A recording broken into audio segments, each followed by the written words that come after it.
The Commanders kind of overhauled the whole defense this past offseason between the draft and the offseason. And while we are just a couple of days and frankly 2 weeks out from phase 2.5 of OTAs, I figured it was time to do a deep dive into the defense with a very special guest making her debut to BIB. Let's run it.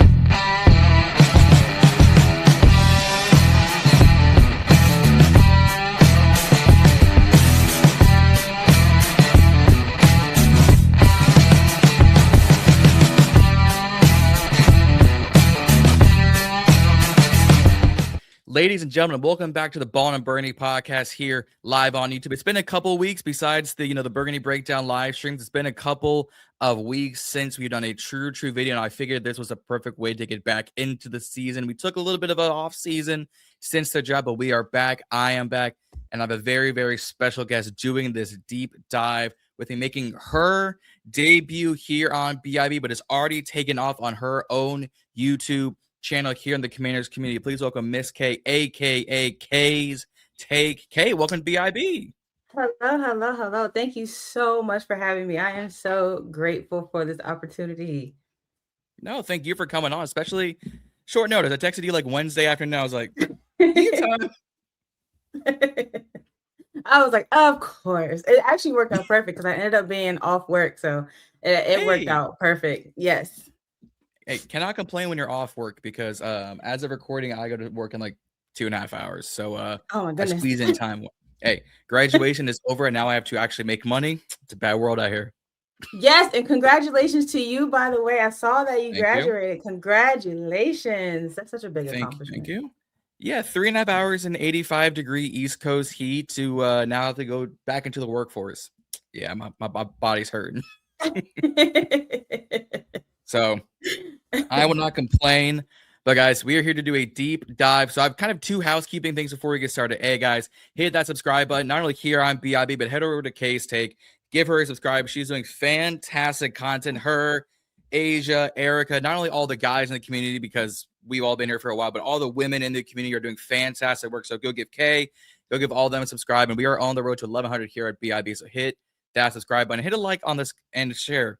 We're doing a lot of different work throughout the offseason. So hit that like button, subscribe button, share button. But news coming out of yesterday afternoon, I would be remiss not to hit it. For all those who kind of listen to sports and Sports Center, especially the past couple years, and with its summer, it's NASCAR season, man, RIP to Kyle Busch. Yes. This was not a name I was expecting to come out of left field. Like young me, Jeff Gordon, Jimmy Johnson, Kyle Busch, like those brothers. Like this was not a name came out of left field. 41 years young. So to his parents, to his brother, to the NASCAR community, just like prayers out, love, unconditional support, because no one could have expected this. And for him to be only 41, like my parents are 50. He is easily could be. He was so young. So like he's just came out of left field. So prayers up to the Busch family, prayers up to the NASCAR community. I was not expecting this name, nor any name, to come out of yesterday afternoon. So again, rest in peace to Kyle Busch. May he live well in the kingdom above. Absolutely. It is. I was at work and I saw this. I was like, of all the names today. I know, but it's just like anybody you really don't expect. And yeah, I mean, I'm not too big in the NASCAR community, but to see the impact that he had on the fans, and I mean, just scrolling up and down my timeline, everybody was talking about him. So when people talk about people like that and they're at like a loss for words and shock, that means he had a positive impact on the community. So yes, condolences and prayers to his family. I hope that they are given the peace and comfort that they need to get through this time, because at 41 is just so young. Oh my gosh. It's insane. I mean, 1985, like my pops was born in 75 and I'm still giving him the old man treatment, but 41 years young is just, I mean, I went to school with people who were 50 and 60, and I'm just like, no, back in college, 41 years young, two-time NASCAR Cup Series world champion. Like he's been in this thing for well over, I think, 15 years. So came out of left field. So again, rest in peace to Kyle Busch. Love, prayer, condolences to the Busch family, the NASCAR community. It's not it's not looking good for conspiracy theorists and insurance companies. I'll tell you that much. Yeah. Connecting dots. Our connecting dots. I don't mean to put that twist on it, but people are like Kobe sued and went down, and I'm just like, hey, leave me out of that part. It's something to think about, though. But we got other things to think about here in Commanders Country. We got other things to think about going into this team. So, like I said, we're doing a deep dive into this defense from the draft to the offseason to those who came back to practice squad guys. And I was putting these graphics together. I was talking to you right before we started the stream. We have an entire starting NBA finals team worth of defensive players, D tackles, D ends, linebackers, corners, safeties. Like today is, I think, game 3 of OKC and San Antonio. And between their rosters, we have just D tackles and D ends alone. Like it's an incredible amount of people on paper that I forgot we had. So I'm going to start with the interior defensive line. Names that we all recognize. D Payne. We brought back Tim Settle, Shy Tuttle, Jerzon Newton. I refuse to call him Johnny anymore. You got to show me, actual work ethic and results to get the name Johnny back. UDFA and Jeffrey Mba, rookie out of SMU, who I was a fan of going to the draft process back in December. You still got Javon Kinlaw. We brought back Ricky Barber on that 1-year deal. And then no number for this guy, but he's been on the practice squad as DJ Davidson. Anyone kind of stand out, or when you go through the defensive tackles, you're just like, this guy has to show up this season. This guy is going to completely save. Like when we do a deep dive on D tackles, what's kind of your looking out point? So we're definitely going to keep Daron Payne. Why? I don't know, but we're going to keep Daron Payne. I mean, we paid for him. We're going to keep him. Clearly they brought in Tim Settle, so I think he'll be there. Shy Tuttle, I think Newton, he needs to prove some stuff, but he'll be there. Yep. These last Kinlaw, he'll probably be there as well. Now the Mba, Barber, Davidson. I think Davidson might stay on the practice squad, to be honest. Yeah. But those would be mine. Yeah, I would say Payne is an obvious keep. You didn't bring back Tim Settle on a 3-year, $24 million contract to let him go in the offseason. And people were kind of saying for him to come back. He went to Houston, had an incredible year in Houston. So getting him back on $24 million is light work in the NFL economy. In the real community or the real economy, I will take $125,000 guarantee with health insurance, please, and thank you, NFL on YouTube, because the boy is broke at the current moment. But in terms of the NFL economy, 3 for 24, roughly 17, I think was guaranteed at signing. That's cheap for these kind of players. Shy Tuttle, I think, was here last year or the year before, kind of in and out of the rotation. Him, Eddie Goldman, Sheldon Day, guys like that. Jerzon Newton, our second-round pick in that 2024 NFL draft class, was supposed to be, I keep reiterating this, was supposed to be a first-round talent, first-round talent, gets a foot injury at Illinois, falls to the second, has not been the player he was at Illinois. But John, it's the NFL at that part. Always happens. Brandon Fisk was supposed to be the third best D tackle in that draft class. He's clearly D tackle 1. In and out. Possible. So it's very possible. There is no refuting that. And I kind of wanted Fisk selfishly. But him and Jared, the FSU connection out in LA is fantastic. Jeffrey Mba, UDFA, 2026, SMU. I had him kind of a later round pick if he truly came out earlier in the process. Now, SMU didn't have the greatest season. Lots of roster change. Like Peter Woods at Clemson was supposed to be a top 10 pick. Clemson had a down year. He goes in the back part of the NFL draft. Antonio Williams, we get him in the 3rd round. He was supposed to be a first-round talent. So I'm not going to skew that for Jeffrey Mba. I think between him and we'll get to another guy later on with the secondary, I think can make leaps and bounds this offseason to make a case to make the 53, or at the very least, a restricted practice squad guy. Because they don't bring guys, some of these guys they don't bring in just to be depth. They're like, oh, we like these guys. We want to keep them around. That's why they kept Brooks and Jacoby Jones from last year to this year. That's why they brought it back Treylon Burks on the offense. We'll do the offensive one on a separate video, but back to defense. Okay. I think Ngba, he has the same Patrick Paul, like Ruben, or the new Ruben Bain kind of face mask. So he's already a killer. He's rocking number 60, so you know you got something to prove. Javon Kinlaw, we're keeping him. He's on that 3-year, $45 million contract. We're going to use him till the end of time. Ricky Barber, you bring him back. DJ Davidson was clearly just a kind of a depth guy, roster signing. You want to fill out these ranks because generally they'll probably keep 4 to 6 guys on rotation on the 53. So those first 4 and Kinlaw are your starting 5. I think Ngba, if they're going to keep 6, would be their 6, and that's just me. Okay. Now, out of those that you just named, who do you think has the most to prove? Settle. Or not settle. Okay. Jazon Newton. Okay. Sure. Yep. I think Payne, he's going on the last year of his contract. We all kind of know what Jerron Payne is. And if we're at a point where, let's say we're doing well and he's not doing well, he could be trade bait, or if we're doing horrible and we kind of see the light at the end of the tunnel, they could let him, go test the trade market. Settle, you got him on a 3-year deal. Tuttle, it's a rotation guy. Kinlaw, he's on the last year of his contract. Mm-hmm. Newton has to step up. Yeah. Again, 2nd-round pick. You invested high on him. He went back to Illinois last offseason to train with his guys. He cut the dreadlock, so you lose the dreadlock powers for the time being. I need him to step up and show. Now, I'm not asking for 11.5 sacks, 19 to 20 TFLs, and 100 tackles. I'm not asking for that. But we need to hear your. But he's got to be consistent.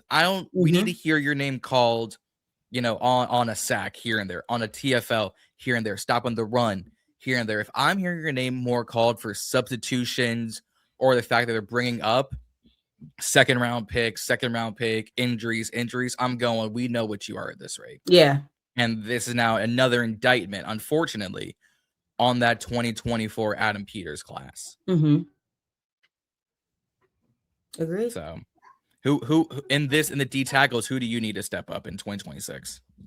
I would agree with Johnny Newton. He needs to step up. And then, depending on if Jeffrey Ngba shows up, I think that will be a battle because, for him to have been here as long as he has, and like you said, he's being called for substitutions. He's not really making the plays or being that playmaker. He's not where, Tim Settle, Deron Payne, whomever.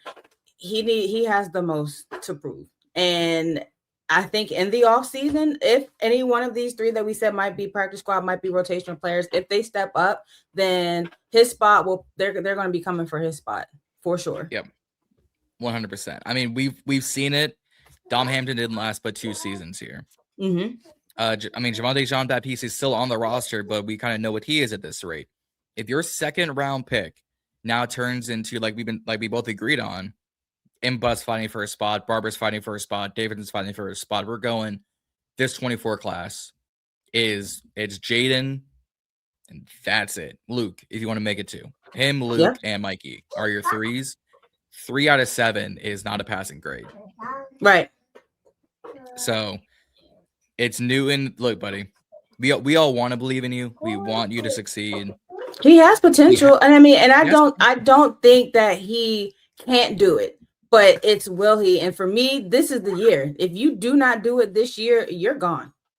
Yep. 100%. Hey, Miami, do you want to? Hey, you got a day 3 pick? You want to trade for this guy? Because we'll give it to you for a bag of chips. Cleveland, I know y'all need some depth. Houston, y'all want to trade D tackle for D tackle? Let's go to bats. Chargers, y'all want some help? Y'all want some young help? I'm sure Harbaugh wouldn't mind having him. Like, there are teams who could use him. But I agree, it's a make or break here for Jerzon 95 Newton. Jerzon. I'm not calling him Johnny no more. I started this last offseason. I'm not calling him Johnny. You've not earned the John finish. You have not earned the John. Then insert your suffix part of your nickname. You ain't earned that. Bates can have it. Guys like that. You can't have that. You gotta earn. It's a rite of passage, my boy. Rite of passage. Moving on to forgetting we still have defensive ends on this roster. Forgetting all of that, we have 6. We brought back Dietrich Wise. He went down in week 2, so we got to bring him back. You bring in Charles Mwenu. and me, Reedy Z, won the Burgundy Breakdown. For those who turn young, go subscribe to the Burgundy Breakdown. We were live when news dropped of Charles and Wendu signing, and you see the four of us immediately sending out the alerts of, hey, yo, we signed a guy. You have a TJ, I'm calling him TJ Mag, because I'm not pronouncing that last name. Yeah, I'm not screwing that up. So we get TJ Mag, practice squad guy. DJ Johnson, practice squad guy. Dorrance Armstrong, you bring him back. And then Drake Jackson, they signed him last mid-season. He kind of makes his way by the time week 15, 16 comes around. He gets back on the roster. You bring him back. I have faith we're keeping like 3, maybe 4 if they really love them. Some Drake Jackson. It's like DJ and TJ are going back to practice squad or free agency in my estimation.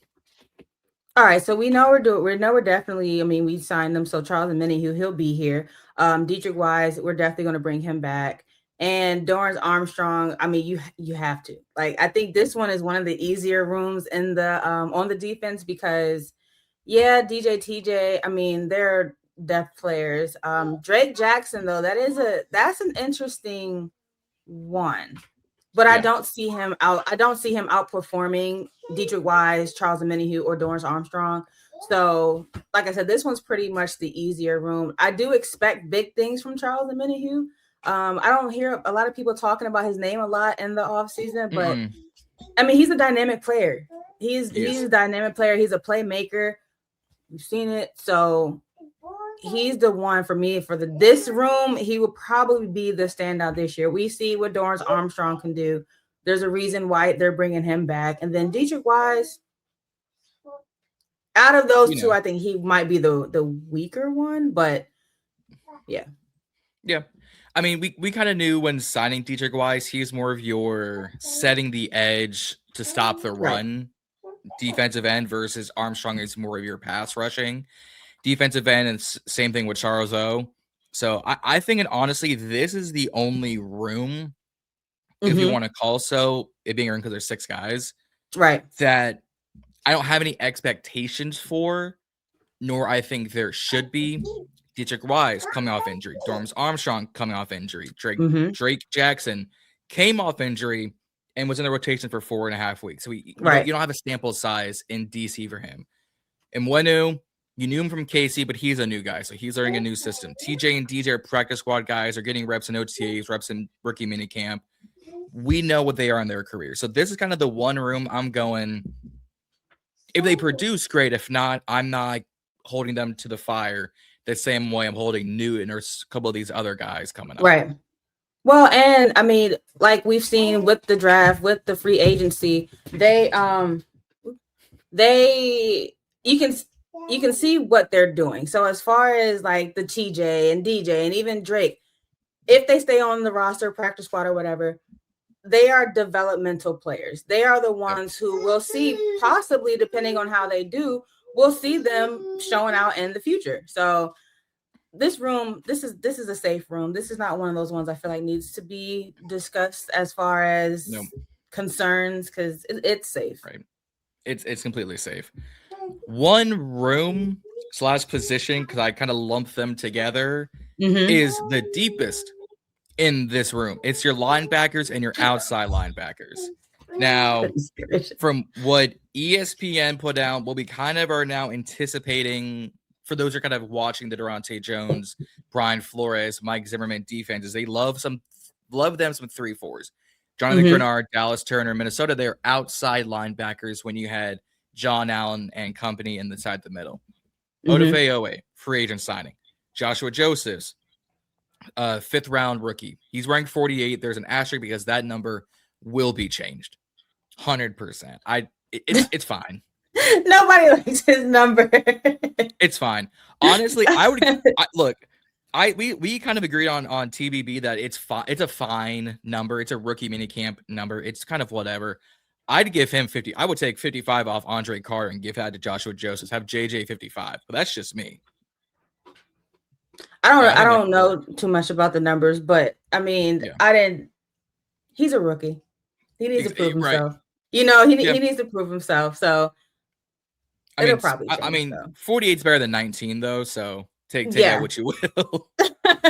It's 19 is just 19 for him, and then 27 with his teammate last year in JPJ.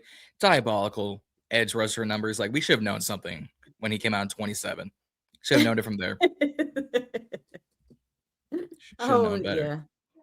But 90 on Javonte Jean-Baptiste. And these are from commanders.com/team/roster.-depth guide. So they have changed by the time the roster online is figured out. Because I think Javonte has a different number now, but online has a different number. So I'm rocking with what online says. Javonte Jean-Baptiste, outside linebacker. Clayvon Chase, we brought him in from the Patriots, number 45. Andre Carter, number 55. I knew him from the draft process 2 seasons ago, coming out of Army.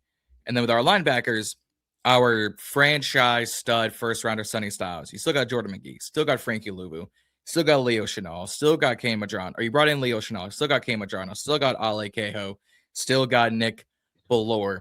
It is the deepest and, dare I say, the most athletic position on this team. This when I look at this, I see a whole lot of speed. I mean, we have some players in here that can keep up with the running backs and the wide receivers throughout the league. So this one, yes, it's the deepest room. And I think as far as defense goes, this is the room that has the most competition and the most complicity as far as their roster. Now, I do want to ask you something because I have seen it throughout the Commanders content creator community. How are you feeling about Frankie Luvu? I was about to bring that up myself, so you beat me to the punch. I truly think, because I've heard Grant talk about it, I've heard Logan Paulson kind of talk about it. I'm kind of with them. Like, Frankie's on the last year of his deal, so it's not like if he, doesn't do great, we have to hold him to an egregious amount of money. But you bring in Sonny Styles to be your Bobby Wagner successor. I'm not calling him a replacement because you can't replace a Hall of Famer. You can't do it. So a successor to Bobby Wagner in terms of the middle linebacker position. You bring in Leo Chenal to essentially be a running mate with Jordan McGee. 2 speedy, young, tall, athletic linebackers. And everyone knows the real I've talked about with Jordan McGee. He's supposed to be sealed the draft. I've been eating crow since. You draft K. Medrano. You don't know what you have in him. I think you should put him back at safety because he called him a safety in a linebacker's body. Let's just test the waters. We know what Ale Keho is. He's concussion poppy. You'll get a concussion every 3 weeks. It is what it is. Nick Ballor is a special teams linebacker. He's been in the league for 15 years. We know what he is. He'll probably make the roster. Right. Frankie Luvu is now the odd man out. Sonny, McGee, Leo. Those are your 3 middle of the field to coverage guys. Medrano and Keho are your depth, Ballor your special teams. What is Frankie now to do? Do you move him to outside linebacker? Well, Odafe, Clayvon, Javonte, Josephs. Those 4 I'm probably making the roster guaranteed. Because now you've got your 2 edge set outside linebackers. And for those who are confused, think of your TJ Watts and your Alec Highsmith in Pittsburgh. Those are outside linebackers that's where your pressure is coming from, are your blitzing linebackers. Well, there's your 4 right there. Andre Carter will go back to practice squad and not free agency. And it sucks because he was talented coming out of Army. Luvu now has 2 decisions to make. He is either back to weak side linebacker or Mike linebacker, wherever you want to put him, and he's a true tackling machine, which we saw this past year in a Joe Witt Jr. system, which call that what you will. He's not. He's not a tackling machine. Or you have him hover around the outside linebacker position and make him an edge rusher, outside linebacker. But we also kind of saw that in some sets, and he wasn't getting to. I need 2024 Frankie Luvu back, frankly. Yeah. I need whatever Joe was running in 2024 for Durante to do that. Whatever he did with Jonathan Grenard and Dallas Turner, I need that for Frankie and Odafe and Joshua. Because if we get to week 10 or week 12, and Odafe has 9 sacks, Joseph, let's say, has 5. I'm being very, very high on Joseph, giving him 5 sacks by week 10. If Javonte has 2, Clayton has 4, and Frankie is sitting there with 55, 60 tackles, 3 TFLs, and 2.5 sacks, I'm going, what do we exactly need Frankie? What we need you for? And it sucks because we all had high hopes in going into year 2. And now here we are saying he could be the odd man out in a very, very athletic and now young linebacker room. Yeah, so I would have to partially agree with the whole Frankie Lou discussion. For those who are saying who he won't be here, though, I think he will be here because let's just say, and God forbid, we have a season like last year where anybody gets injured, then we do need him. So he will be there more so for that safety net. But this is exactly what we see our team doing. We've gotten younger, we've gotten faster, we've brought in people who are essentially, if we're being honest, a little bit more athletic than Frankie Luvu. Let's just be real. So it is. Will he be gone this season? No. Will we see him on the field as much, though? No, I don't think we'll see him on the field as much as we did in 2024 and 2025 because of the players that we got. So I will agree with you. He is our odd man out. And he most likely next year for sure will not be on this roster. Nope. I would agree. He would have to give me 10.5 sacks for him to be on this roster next offseason. He would have to. But he won't have the playing time, though. Exactly, but he won't. And I'm with you on that one. He won't have the playing time because let's start making connections now. Well, you can make McGee your next Luvu. All right, young, speedy, athletic guys who are fairly tall, good speed, and can cover the field. I think McGee's faster than Luvu in their points in their careers, but Frankie's been in for 6 years. Jordan McGee's on his 3rd actual year, so I would expect that. Sonny is your, like I said, B-Wag successor. So there goes the mic. Leo is your running mate. So there's your second mic. If you're running a 4-4, if you're running a 3-4 like we are, that's your 2 outsides and your 2 insides. So that's going to be McGee, Leo, and Sonny. MEDRANO is going to be more of a special teams guy. KO is going to fill out the roster. Belor is going to be on your special teams.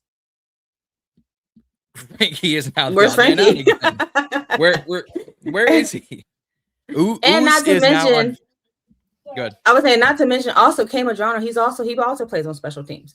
So there's the versatility. There's another way that he can be used. And any versatile player who can play more than one position, he will be, and he will make the roster. Will it be in a position that people think he should be in? Maybe not, but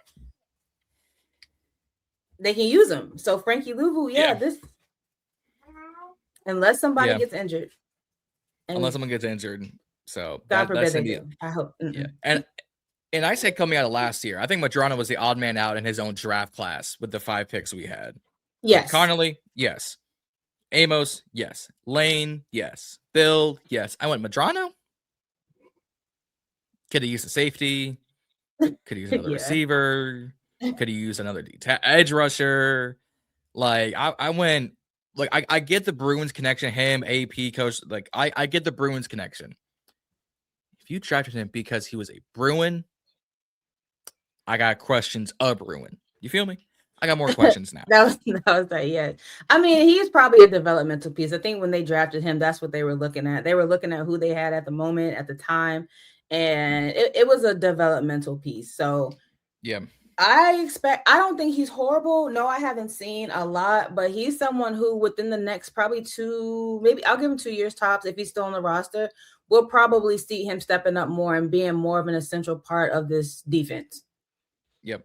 All right. I'm with you on that one. I need to see production though. If this year he has like 4 tackles in like 12 games, I'm going, what are you doing? But that will depend on how much he gets out there as well.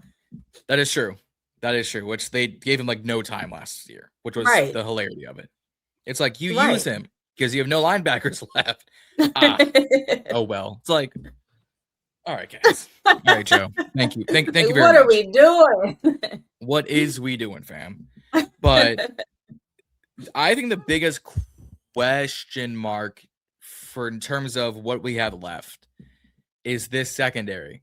I'm starting with the corners. We've got all our usual suspects. You've got Mikey. You've got aka Frozone. You've got Trey. You got Trey. You brought in Amik Robertson, which I liked. You brought in Nikello Witherspoon, which I forgot we did. It was so under the radar. I forgot we brought him in. You still have Darius Rush. You still have Trey Hawkins on practice squad. You brought back Antonio Williams. You brought in Fred Davis II, a cornerback out of Northwestern, I believe, this year. You still have Carlin Viggers.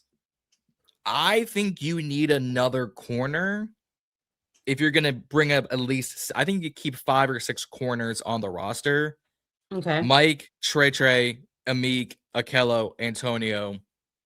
You fill in that last sixth with who do you do? We probably will have to bring in another corner. Trey Amos, that is the one I am expecting big things from. If we look at it, he's already had the athleticism. He was already kind of scratching the surface of what he can do. He is one who we know can keep up with the fastest wide receivers in the league. And looking at him last year, he had good coverage. So he is someone who I'm expecting to see big things from. Mikey, I don't know why people are trying to count Mikey out. He is going to be on the roster. I don't think he's horrible. I need to see more from Mikey, though. Mikey is also a fan favorite. We know the fan favorites, they kind of slide on the roster, but I need to see more from Mikey, especially with the coverage. I need to see him to tackle a little bit better. So, but he's making the roster. Amik Robertson, we didn't bring him in for anything. He's making the roster. My interesting one, though, is Akello Witherspoon. He's a vet. We love vets, but if we bring in someone, I think he will end up being more rotational. Okay. But Darius, we'll go Antonio Hampton. He's making the roster. Yeah. Yeah, this is kind of interesting because nobody in here besides Trey Amos really is elite, and Trey Amos is not elite yet. So this is just kind of your average, maybe you can get by. But any of these guys, Trey Amos included, I'm not confident that they can cover someone like a Jackson Smith and Jigba who we play in week 3, like a Puka Nacua, like a Justin Jefferson or a Jordan Addison at that, a Devontae Smith. We need someone. CD and George, Malik. Exactly. Trey Amos, we did see what he could do with Malik Neighbors. Yeah. Cool. But that's it. Right. What else do we have? We didn't see him against Dallas. We didn't see him against Philly. And now they've added Mekhi Lemon. So you trade out that's what's gonna happen. They trade out AJ Brown for a 5'11". I think there's a sneaky suspicion they could try doing the Jacksonville BTJ trade, but I'll leave that for another segment. I might leave that for next week's video. I got an idea for. But they brought in Mekhi Lemon, which was not supposed to happen. He was supposed to be a Pittsburgh Steeler, but it is what it is. So you trade out what's AJ about 6'2", give or take? Yeah. 6'1", 6. No, I think 6'2", good hands, contested catch. Now you have that in Devonta for a 5'11" speed demon in Mekhi Lemon. Yeah, I still think Amos is, to your point, is the only one who can actually cover if we're going man to man. I think if we're going press coverage or zone coverage, it's a little easier. Yes. With some of these guys. But if for whatever reason we have to go man to man with a Malik and the Malachi Fields, because they drafted him, with a CD and George, with a Puka and a Devontae Adams, with a Jettas and an Addison. Even if we have to go against Marv and Michael Wilson or Marv and Trey McBride, they might smoke him off the line. Absolutely. And who else do we have Who else do we have on the other side of Trey Amos that is even remotely close to being able to cover somebody? I mean, Amik, I do have high hopes for him, but Amik, if we're being honest, he has a smaller stature. Yep. So he might be fast, but with the bigger guys, what is he going to do? He's getting lost. Exactly. And I can't deal with that. I can't go through that this year. So yes, I think we need to bring in, this would be the only room where I say we need to bring in if there is one available, a vet. Yeah. Besides Akello Witherspoon, we need to bring in a true elite vet. Because if you think about some of the other elite cornerbacks in the room, Christian Gonzalez, in the league, Christian Gonzalez, Pat Surtain, Derek Stingley, who is remotely close to that? If we're sniffing the surface, it would be Amos, and that is surface level at best. That's it. We've all kind of talked about it in all of our individual channels. You've talked about it, Asia, Rio, Josh, Reedy Z, me to a degree, Juan. is this where you bring in Trevon Diggs, let him rotate through the position? I went not really. If I had to choose a Diggs brother, it's Stephon. No. But if I'm choosing between 1,000 yards or a wide receiver too, I'm still taking the wide receiver too. Exactly. And if we think about it, and I had it written down somewhere, but between between 2023 2025, Trayvon Diggs only played a limited number of games. Yeah, okay.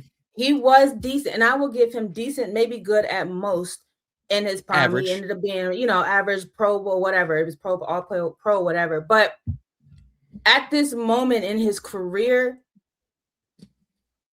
what would he do for us?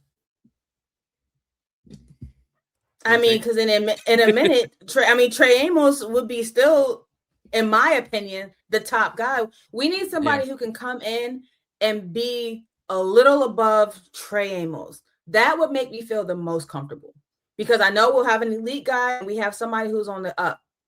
So, because none of these other guys, unfortunately, they're enough to get by. But in those tough games, we have those big tight ends, those fast tight ends, the big and fast wide receivers. No, this is not cutting it. This is not cutting it. It's not. It's not. And I hate to make this comparison, but I'm going to, because we are in year 3 and it's the exact same way. Ron Rivera somehow hated linebackers. I'm convinced Dan Quinn hates cornerbacks. It's average. It's average. I'm fully convinced. All right. Year 1, Forbes, Juice, Lattimore, whatever. We knew what we were getting. So we couldn't, there wasn't a whole lot to run with. All right. Year 1 with Ron, we know what we had. It was Bostic. It was Mayo. It was Basula. Year 2, Mikey, great. Amos, cool. You still had some of the other guys. You saw Lattimore. All right. We kind of knew what we were kind of get from him in year 2. And we saw what was going to happen. Yeah, exactly. Disappointing. We're sitting in year 3 with a new defensive coordinator, a new cornersback coach, a new safeties coach, and we'll get into safeties here to end the video in here a little bit. But Amos is coming off injury. Amik's learning a new system. Akella's learning a new system. Darius, we kind of know at this rate. Trey Hawkins, we've seen him in New York. I know what he is. Antonio, he's a simple rotation guy. Yeah. Fred Davis is an unknown. Okay, cool. Let him have the preseason. If he can show he's got good coverage skills, test the waters there. Carlin Viggers. I know what Viggers is. But I'm not trusting Diggs. I'm not Rasul Douglas is fine in his later age. I'm not trusting Rasul Douglas to go one-on-one with Malik Neighbors. No, we know what some of these other guys left on. I don't even know who's left in free agency at this rate. And I'm gonna take a quick peek at the free agents left, and because I talked about this on. But yeah, I mean, let me see. Unrestricted free agents corners. For those who are wondering, what I'm looking at is Sport Track. They are kind of my go-to when I need to look at all these available. So we know what Diggs is. We kind of know what L'Jarius Sneed is at this point in his career, unless he has a revival. Kenny Moore kind of interests me, but he's the only one that kind of piqued my interest. But because how tall is he? How tall did it say he was? He is 5'9". See, no. If anything, they need to at least be Trey Amos size. Yeah. Then we can go from there.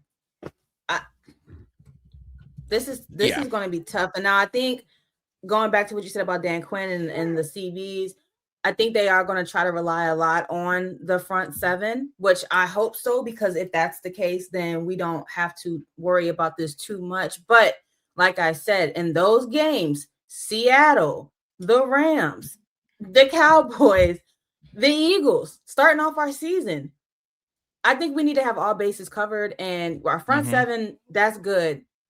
The edge, they're good. This is not. It is not. It is not. It is not. And I don't even know who we could bring in. I don't want to trade for anybody, But I don't know who we can bring in as far as free agents. No, like I'm not like Tre'Davious White doesn't excite me. Jeff Okuda, he's been trashed since he came into the league. Rasul Douglas, we know. Dory Jackson, we know. Fabian Moreau, we know. Jalen Mills, we know. Jalen Armour Davis, we know. Dane Jackson, we know. Like it is legitimately you figure out who's going to be cut come August, Right. or you have to trade, or you trot these guys out, and we're all going to sit here going, well, Cincinnati, here we come. We can score 45. We're going to give up 55. Exactly. And now the only saving grace would be, because I think this is going to fall a lot on how Durante Jones decides to run this defense. If he knows how to utilize these players, if he plays to their strengths, then we might see a good level of production. But that's going to take a minute. That's not going to happen game 1, game 2. I mean, that might not even happen by game 4 or 5, if we're being honest. So to me, to feel comfortable, we need to bring in someone whose talent level is a little higher than Trey Amos. And at this moment, as far as free agents are concerned, I don't see that. Yeah, I'm with you on that one. It would bring in a free agent to fill the depth on the roster and make us feel like a bandage, but it's not going to be a solution. No, it's like like you said, like a Band-Aid until that Band-Aid gets ripped off and we're right back where we were. Right back onto it. It's going to be internal bleeding all over again. But the last position, I think we made a slight upgrade compared to cornerbacks, but I'm still kind of a little rocky, is our safeties. Jartavius Martin. I'm not calling him a Quan. It's Jartavius. You've lost your nickname as well, big boy. Will Harris. You brought in Nick Cross. All right, I'm good with that. Percy Butler. Why is he still around? Pro Bowl Revo. T.O. Malik Spencer, who I like. Rob McDaniel, brought him back from last year. And then Quantrez Knight. That name took me forever to type out on Illustrator. Man. That is 30-point font because he did not want to fit properly into the screen. I like Cross. We know what Revo is. I'm a fan of Malik Spencer coming out of Michigan State because he's a true coverage free safety. We have a lot of strong safeties on this roster. He's like the second and only other free safety on the roster behind Quan and Jartavius. Knight, I have no idea. Rob McDaniel, I saw sprinkles at Jackson State. He saw sprinkles last offseason. I want to see more, but we'll see. Tyler Owens is now purely special teams, and I'm sorry. He is the creative player me and Rio talked about, but he's on special teams. He's your sixth man on the bench. Yeah. Percy Butler. Why is he still here?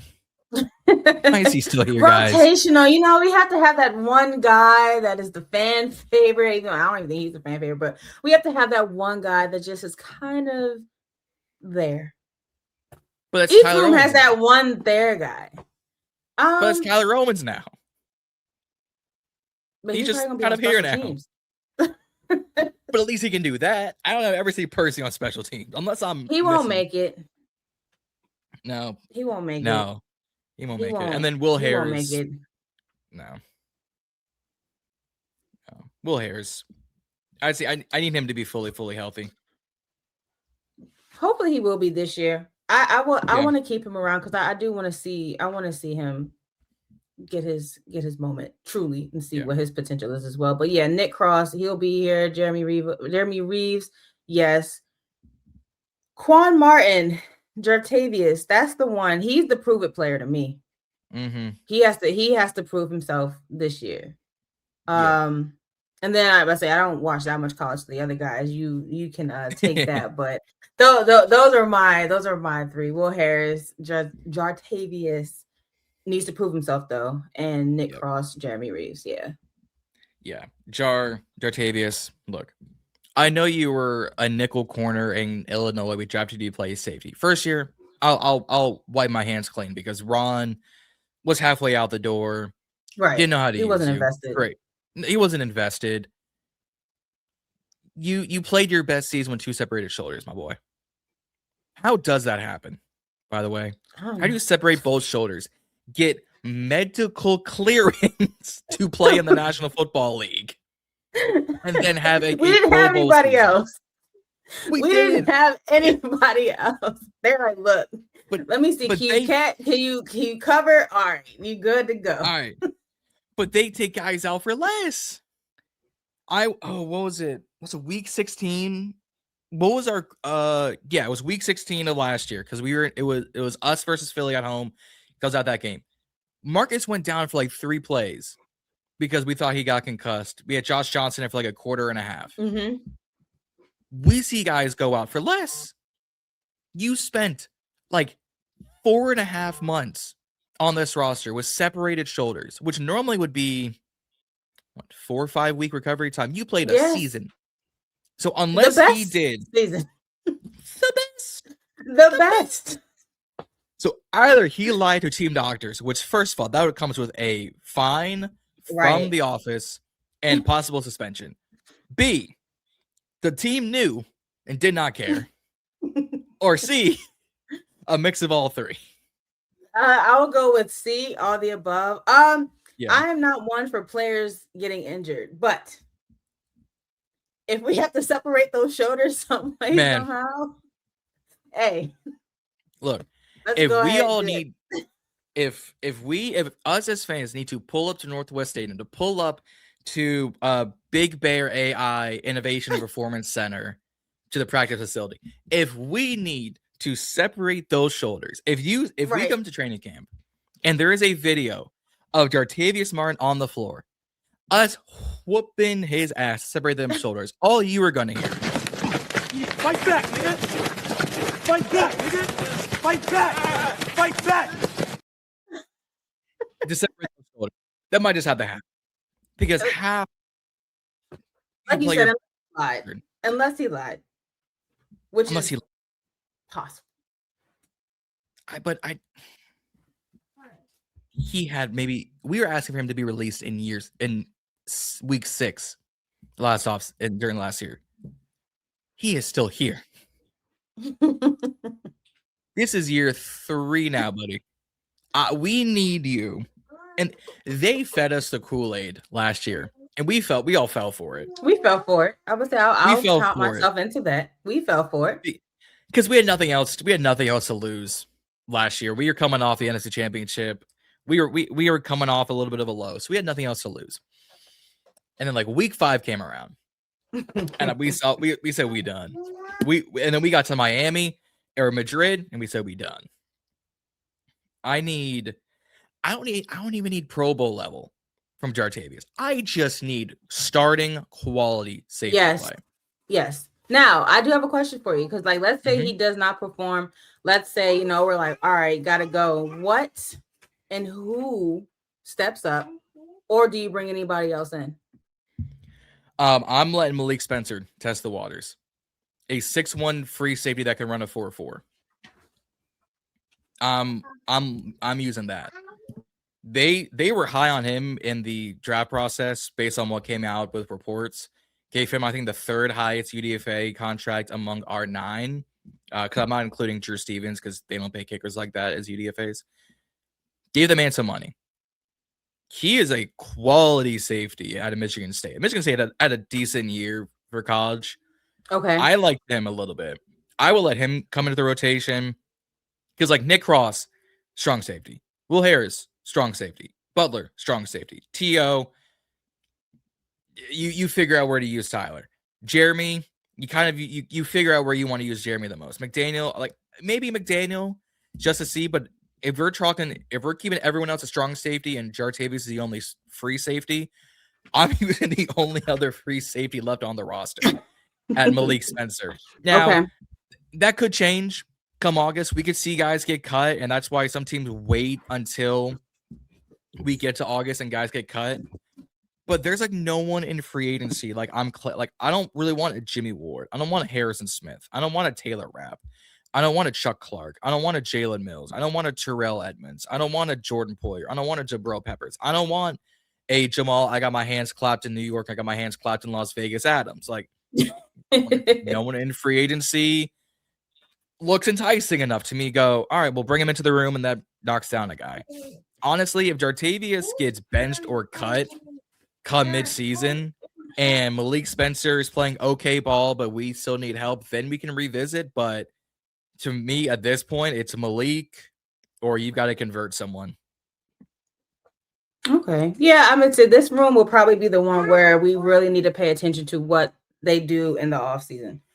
We need to pay attention to, like, all right, who's that guy, just in case. Because in my opinion, I don't see Jartavius making it the whole season. I wouldn't even give him to the middle of the season, to be completely honest. Nope. So if the Malik Spencer guy is who you say, then let's go ahead and start really training him up, because he has the size. Clearly he has the speed. So yeah, that'll be my option. Yeah, that is what I'm rocking with. And I'll just pull up NFL Draft Buzz to give you guys just a little bit of insight onto Malik Spencer. 6'1", 197. I said 4'4". He ran more like a 4'5", so that's still my bad. Only 22 years old. He'll turn 23 at the start of the season. So we've got plenty of time. A true free safety who can cover, who can tackle. God forbid, can tackle. That's what we need. Yeah. And we don't need to flying off not making tackles anymore. I'm tired of seeing that too. Yeah. Like, he can line up at multiple sides. He's, again, above average for certain guys. He has natural instincts as a run support guy, quick recognition skills, good frame, and can do special teams. Like, he's done special team snaps in the past that we can use. And again, I'm not, saying that he'll be our long-term answer the whole time, because I'm sure we can go draft a guy next year, or there's going to be a guy, let's say, get cut and we'll take a vet now.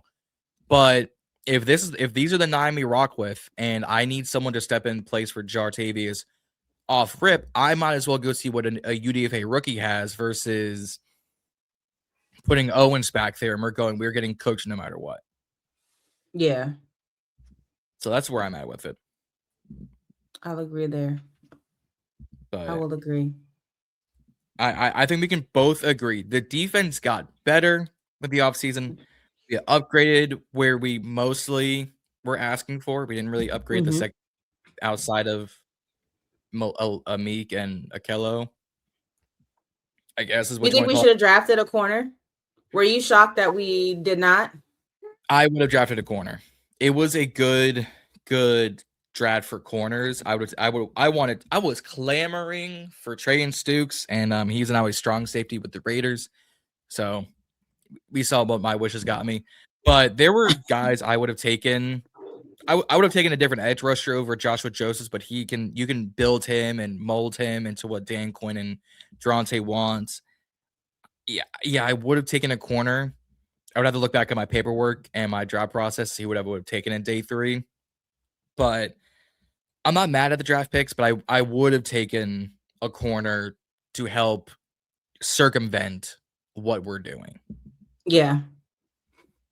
Yeah, so I would say I was shocked. Kind of looking back at the draft now, I understand why, but in the moment, I was like, yeah, we need a corner. Trey Amos cannot be the only one.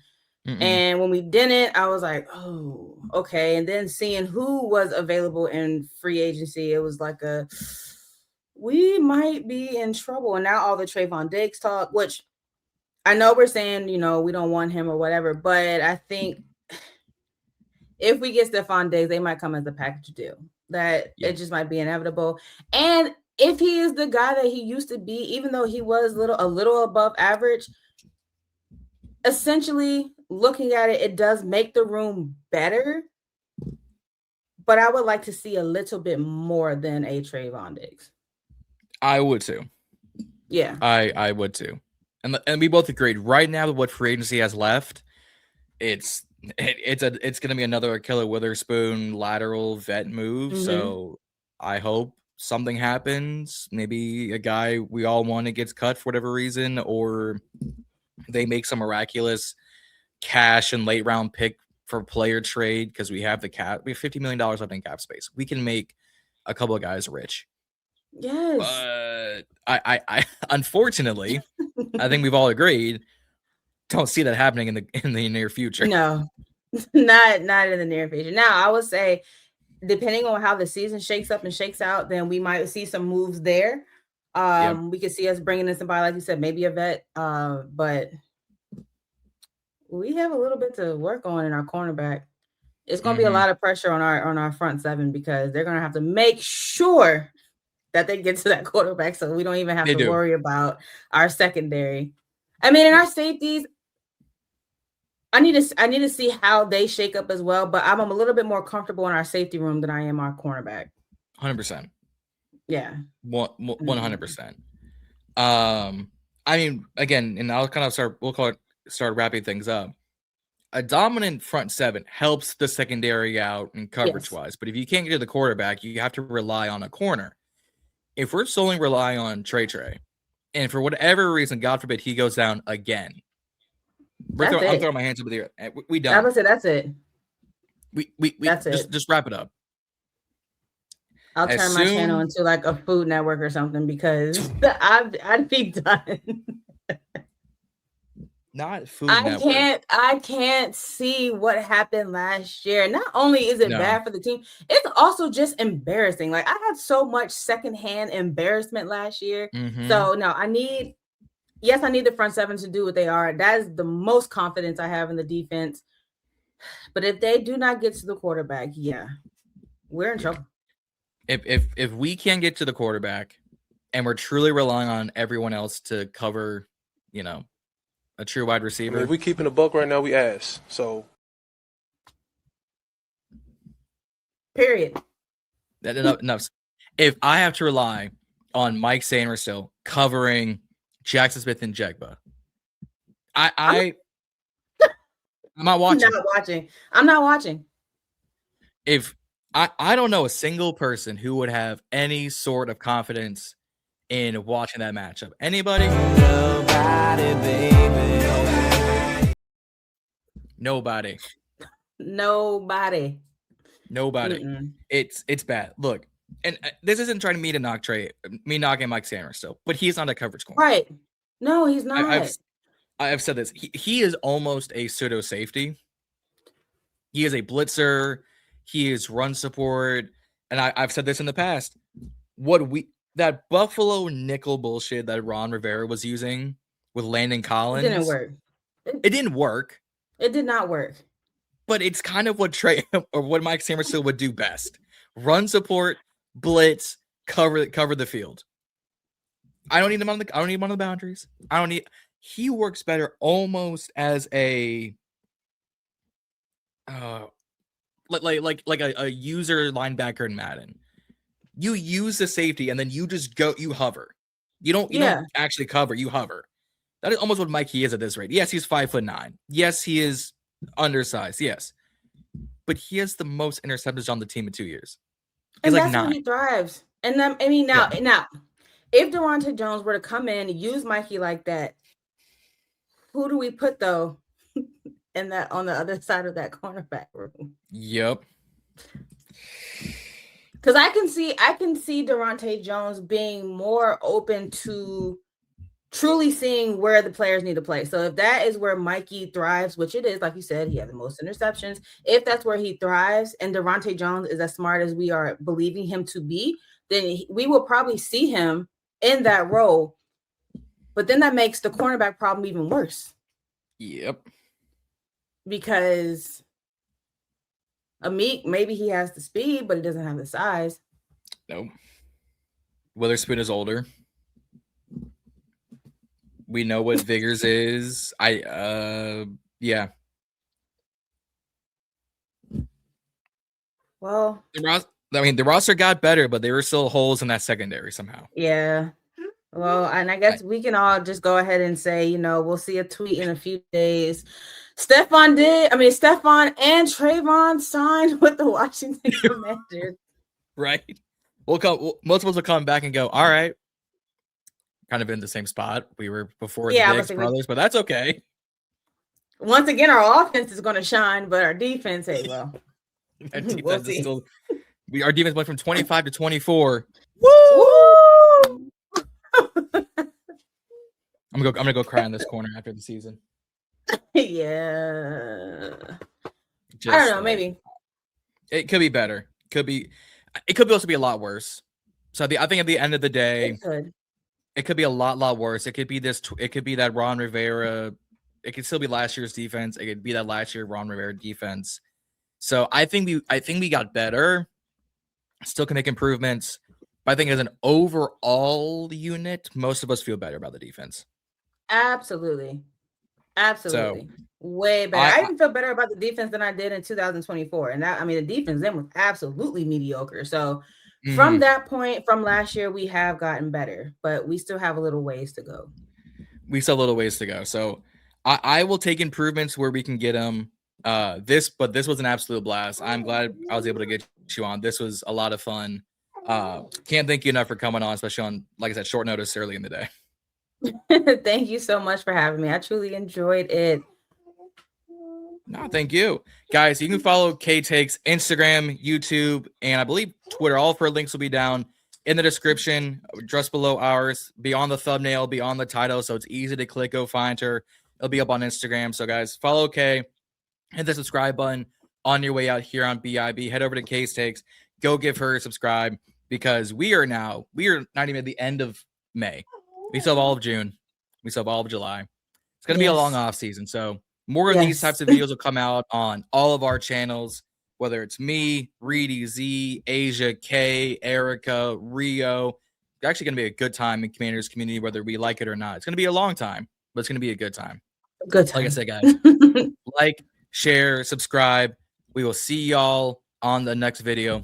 Raise hail and keep cool, because it's hot in the summertime. Stay hydrated, guys. See y'all later.